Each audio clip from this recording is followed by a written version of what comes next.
हाँ शुरू हो गया बस ठीक है।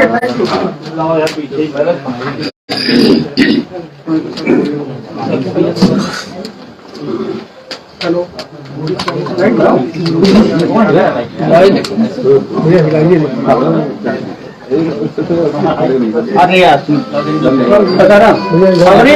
पूरा आ रहा है तो आएगा जब मैं उठाऊँ आएगा नहीं तो पीछे पीछे देखो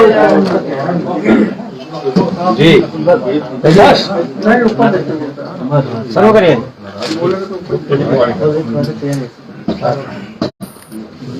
शुरू किया जाए हाँ जी शुरू करिए सर थोड़ा सा इधर भी सर इधर देखिएगा सामने देखेगा सामने देखेगा हाँ भाई ऐसा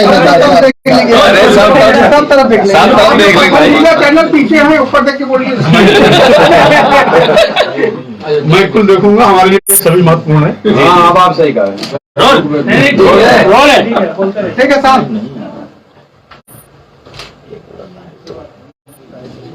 मैंने इस देश की महिलाओं आदिवासियों दलितों और पिछड़ों के सम्मान की बात क्या उठाई। एक वर्ग विशेष के लोग मेरे पीछे हत्या की साजिश में लग गए। कोई मेरा सिर काटने के लिए 21 लाख तो कोई 51 लाख की सुपारी दे रहा है। कोई जीभ काटने के लिए 5 लाख तो कोई 11 लाख की सुपारी दे रहा है। कोई हाथ काटने के लिए, कोई कान काटने के लिए, कोई नाक काटने के लिए और कोई हत्या करने की बात कर रहा है। तो स्वाभाविक रूप से यह साधु वेश ने जो आतंकवादी और आपराधिक चेहरे हैं सरकार को चिन्हित करके उनके खिलाफ कड़ी कार्रवाई करनी चाहिए थी, FIR दर्ज करानी चाहिए थी।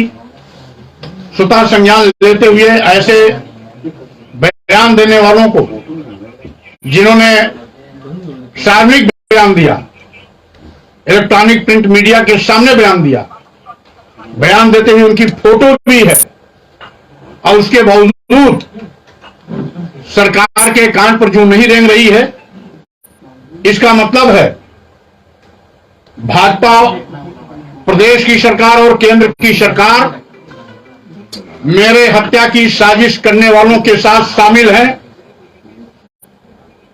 भाजपा सरकार मेरी हत्या कराना चाहती है और इसीलिए ऐसे घटिया बयान देने वालों के खिलाफ भी सरकार किसी प्रकार की कार्रवाई करने से कतरा रही है।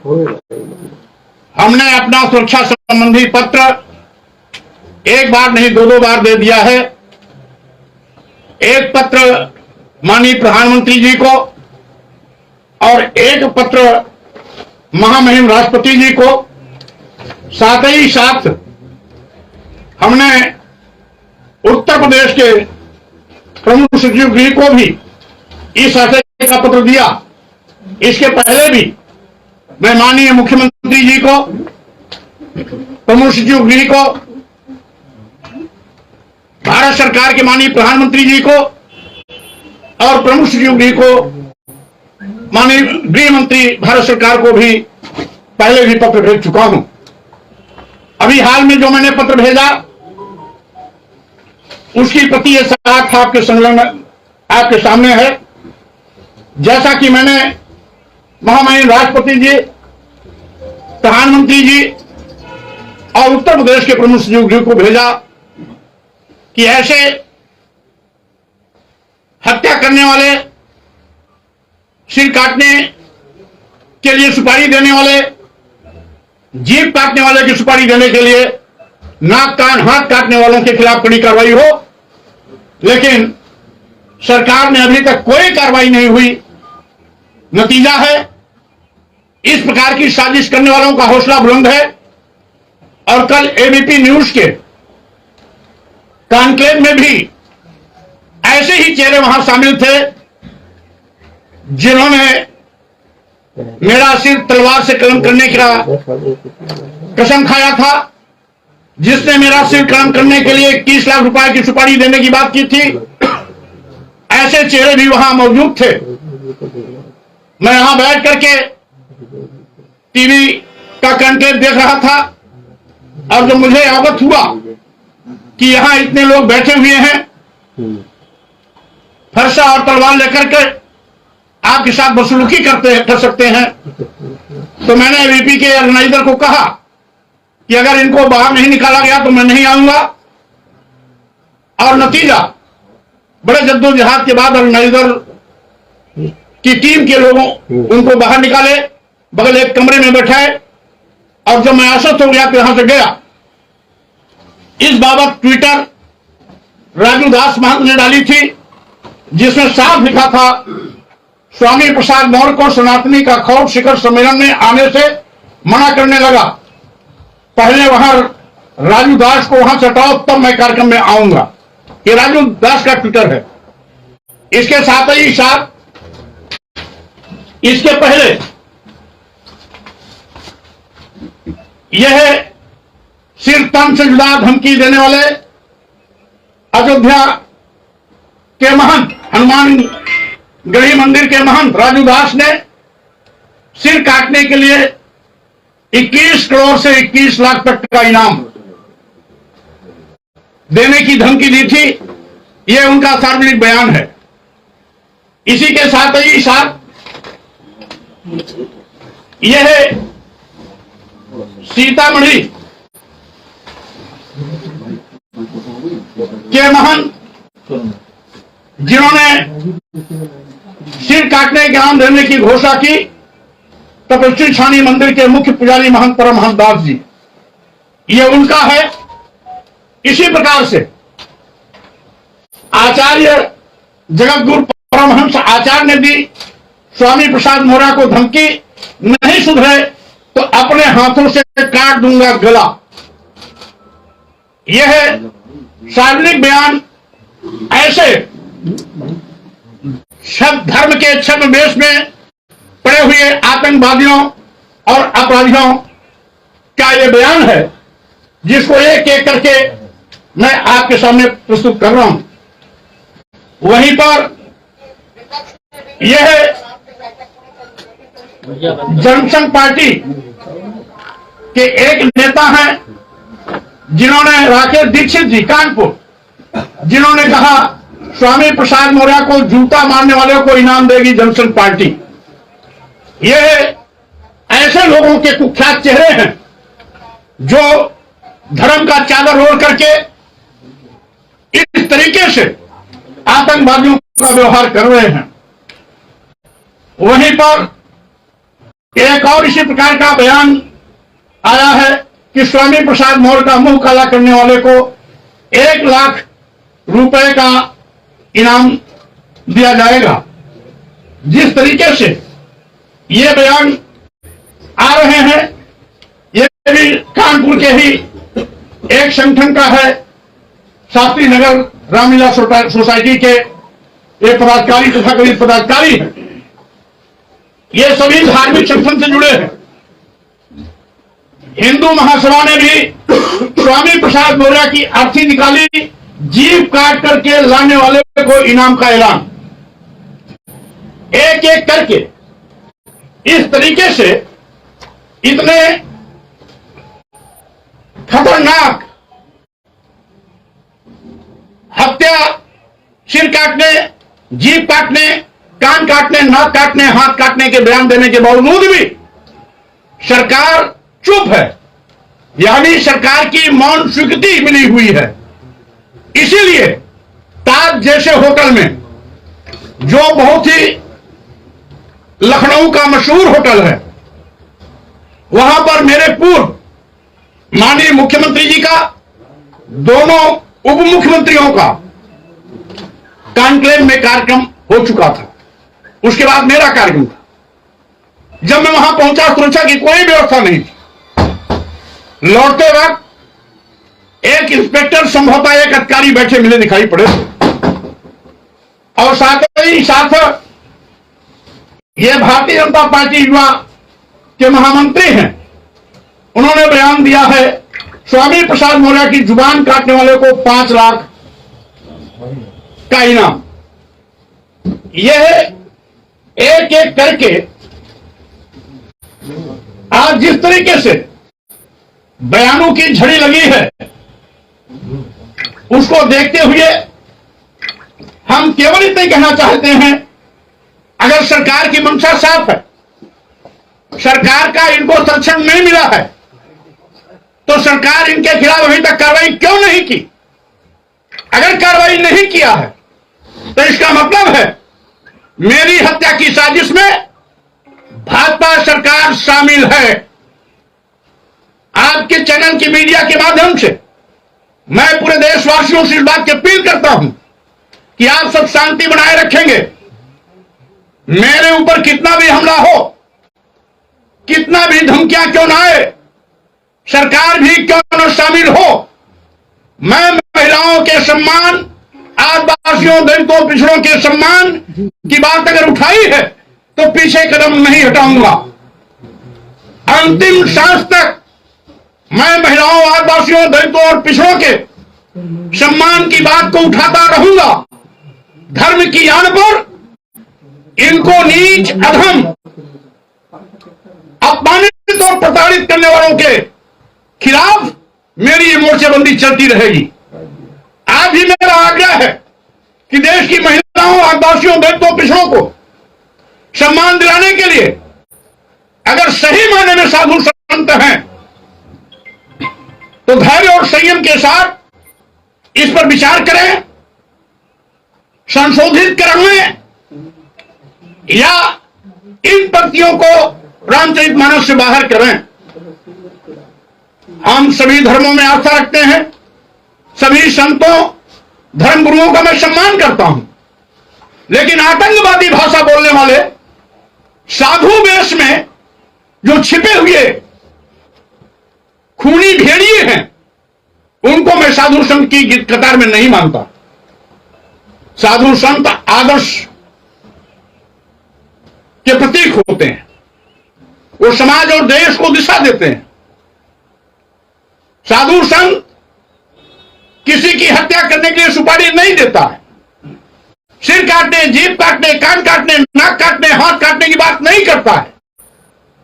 इसलिए ऐसे साधु संत जो इस प्रकार की बयानबाजी से बहुत दूर हैं, मैं उन सबका सम्मान करता हूं, लेकिन जो इस प्रकार के बयान दे रहे हैं वो आतंकवादी अपराधी हैं, वो साधु संत कभी नहीं हो सकते हैं। इसी प्रकार से एक मंडलाध्यक्ष है जिन्होंने बयान दिया है, भाजपा के मंडलाध्यक्ष है, बयान दिया है कि स्वामी प्रसाद मौर्य को जूता मारने वाले के लिए 51,000 रुपए का इनाम। इस तरीके से एटा राजारामपुर का है, कासगंज का। इसी प्रकार से हिंदू जागरण ने स्वामी प्रसाद मौर्य को जूते चप्पल से पीटने की धमकी दी। इसी तरीके से आज यह स्वामी प्रसाद मौर्य का वध कर देंगे, इस प्रकार का बयान हमारे तथाकथित धर्म के ठेकेदारों के एक साथी ने दिया। संदीप आचार्य ने धमकी दिया कि स्वामी प्रसाद मौर्य को बम लगा करके ब्लास्ट करके खत्म कर दो। यह इनका असली चरित्र है और यही साधु संत, तथाकथित साधु संत कहते हैं कि मौर्य जी हमको आतंकवादी कहते हैं, अपराधी कहते हैं। अगर आतंकवादियों का व्यवहार करोगे तो स्वाभाविक रूप से आप आतंकवादी हो, अपराधियों का व्यवहार करोगे तो सही मायने में आप अपराधी हो। इस तरीके से मैं कल एक वीडियो का भी हवाला करना चाहता हूं। जाने वाले पहले बीजेपी में रहे और अब समाजवादी पार्टी के महासचिव के तौर पर जाने जाते हैं। मैं बात कर रही हूं स्वामी प्रसाद मौर्य जी की, और जोरदार तालियों से का स्वागत कीजिए। मंच पर आमंत्रित करती हूँ और इस मंच को संचालित करेंगे मेरी सहयोगी रूबिका लियाकत। तौर पर जाने जाते हैं। मैं बात कर रही हूँ इसको सुना है। लेकिन सर ये पर्सनल मतलब अब बात करना कीजिए सर, ये किसी और चैनल का हम लोग नहीं दिखा सकते ना, हमारी मजबूरी समझिए सर। मैं वही दे रहा हूँ। नहीं सर, ये किसी और चैनल का है, नहीं मैं दे रहा हूँ आपको मैटर। ये प्रसारित तो नहीं कर सकते हम लोग। आप मत करिए इसको, मैं आप ही बताता हूँ जिसमें रूबका लियाकत ने कहा कि मौर्य जी आपको घर से यहां तक पहुंचने में आप सकुशल रहे। फिर पूछा दो बार दूसरा कि मौर्य जी आपको ताज होटल की सफर करने में किसी प्रकार की कोई अड़चन तो नहीं आई। उनका इस प्रकार का पहला प्रश्न पूछना कहीं न कहीं जो कल का घटनाक्रम हुआ उसमें उनकी संलिप्तता और संलिप्तता दिखाई पड़ती है, जिसकी सूचना मैंने एबीपी के हेड को कल ही रात में भेज दिया है। तो इस तरीके से एक साजिश के तहत मैं देश की महिलाओं, आदिवासियों, दलितों, पिछड़ों के सम्मान की बात न करूं, इसलिए एक वर्ग विशेष के यथास्थितवादी ताकतें मिलकर के मेरी हत्या की साजिश में लगी हुई हैं। इस हत्या की साजिश में भाजपा सरकार की भी संलिप्तता है। प्रदेश सरकार और केंद्र सरकार दोनों संयुक्त रूप से इस साजिश में शामिल हैं। अगर शामिल नहीं होते तो दो बार सुरक्षा हेतु प्रतिवेदन देने के बाद अभी तक कोई कार्रवाई न होना और इस प्रकार की धमकी देने वाले साधु वेश में आतंकियों, अपराधियों के खिलाफ एफआईआर न करना, उनको जेल न भेजना, उनके खिलाफ किसी प्रकार की कानूनी कार्रवाई न करना, इस बात का प्रतीक है कि यह कभी भी मेरी हत्या करा सकते हैं। लेकिन फिर भी मैं किसी की बदर घुड़की, धमकी और हत्या की साजिश से डरने वाला नहीं हूं। जो मैंने अभियान उठाया है कि धर्म की आड़ में महिलाओं, आदिवासियों, दलितों और पिछड़ों को नीच, अधम, अपमानित और प्रताड़ित नहीं करने दूंगा, यह बात सम्मान दिलाने तक चलती रहेगी जब तक देश की महिलाओं, आदिवासियों, दलितों और पिछड़ों को सम्मान नहीं मिलता, तब तक मेरी आवाज उठती रहेगी। बहुत बहुत धन्यवाद। लेकिन फंडिंग मिल रही है, राजू दास कह रहे हैं कि आपको बाहर से फंडिंग मिल रही है, इसीलिए आप ऐसा कर रहे हैं। अब 51 लाख 21 लाख रुपए सुपारी देने वाले को फंडिंग मिल रही है या स्वामी प्रसाद मौर्य जिसकी हत्या की साजिश हो रही है उसको फंडिंग मिल रही है, इसका अंदाज आप खुद लगा लें। सर कल मारपीट हुई किसके साथ थी? दरअसल आप बोल रहे हैं कि उनसे आपको जान का खतरा है, लेकिन राजू दास बोल रहे हैं कि उनके साथ मारपीट हुई, उन्होंने प्रेस कॉन्फ्रेंस भी की। राजू दास के बयान को मैंने इसीलिए आपके सामने पहले दिखा दिया क्योंकि हम जानते थे कुछ लोग मेरी कही बात को विश्वास नहीं करेंगे, इसीलिए मैंने पहले उनकी कही बात को दिखाया, तब मैं बोला। किसके साथ मारपीट हुई थी सर? इंसिडेंट क्या था जरा बता दीजिए। आप कहां पे थे, किस तरीके से हमला हुआ था? मैं कांटेक्ट से निकला, रास्ते में जो कमरा था उसी में लोग बैठे थे। जैसे ही कमरा के सामने से 2 पग में आगे बढ़ा, तब तक ये एक झुंड में 5-6 साधु निकल आए मेरी ओर लपके। चूंकि मैं आगे 2 कदम निकल गया था, मैं आगे बढ़ता चला गया, अपनी गाड़ी में गया, बैठा, पीछे कार्यकर्ताओं से उलझे तो किसी समर्थक को उन्होंने ठेला तो समर्थक ने प्रतिकार में उनको भी ठेला, जो बाद में जानकारी मिली। लेकिन चूंकि मैं आगे निकल गया, इसलिए बाद में क्या हुआ उस पूरे घटना की जानकारी नहीं है, लेकिन साजिश तो थी क्योंकि साधु संतों का कॉन्क्लेव में संवाद 2 बजे के बाद था। ये सुबह 11 बजे से ही वहां बैठे थे। आखिर क्यों? जब 2 बजे के बाद इनको आना था, उसके पहले इनकी वहां पर मौजूदगी कहीं ना कहीं मुझे अपमानित करने या मुझ पर हमला करने की थी, क्योंकि ये लोग सिर काटने के लिए 21,51,00,000 की घोषणा पहले कर चुके हैं। इसलिए सही मायने में अगर इनकी मौजूदगी थी तो वहां पर भारी भरकम सुरक्षा व्यवस्था होनी चाहिए थी, लेकिन सुरक्षा व्यवस्था के नाम पर वहां कुछ भी नहीं था। केवल लौटते वक्त एक इंस्पेक्टर और एक संभवतः अधिकारी जो भी रहे हों, एसडीएम या एडीएम, वहां बैठे दिखाई पड़े रास्ते बरामदे में। इसके सिवा वहां कोई नहीं था। स्वाभाविक रूप से ये बड़े घटनाक्रम की साजिश थी, लेकिन वहां पर मेरे समर्थकों की संख्या ज्यादा थी। ये लोग अपने मंसूबे में कामयाब नहीं हो पाए। तो क्या बोल रहे थे जब हमला किया आपके ऊपर? तो कुछ बोल रहे थे क्या आपको लेकर? वो हमको रोकने के लिए कोशिश किया कि स्वामी प्रसाद मौर्य रुकिए रुकिए, लेकिन मैं आगे निकल गया था, इसलिए मैंने अपनी स्पीड न रोकी न रुका, मैं आगे बढ़ता चला गया। नारेबाजी कर रहे थे? नारेबाजी उन्होंने किया, जय श्री राम का नारा दिया, तो हमारे समर्थकों ने जय संविधान का नारा दिया। एक तरफ जय श्री राम का नारा चला तो हमारे समर्थकों ने जय संविधान का नारा दिया, और उसके बाद मैं आगे निकल गया, गाड़ी में बैठा। उसके बाद क्या हुआ क्या नहीं हुआ, अब ये तो अगर ताज का जो सीसीटीवी फुटेज है निकलवाया जाएगा तो इन साजिशकर्ताओं के करतूते अपने आप थाने में, लेकिन आपकी तरफ से कोई तहरीर नहीं गई है। हमने सारे घटनाक्रम की जानकारी रात में ही पुलिस कमिश्नर को दे दिया है। लेकिन अब तक कोई एफआईआर की मैंने पुलिस कमिश्नर को दे दिया है। अब आगे की कार्रवाई की जिम्मेदारी पुलिस कमिश्नर लखनऊ की है।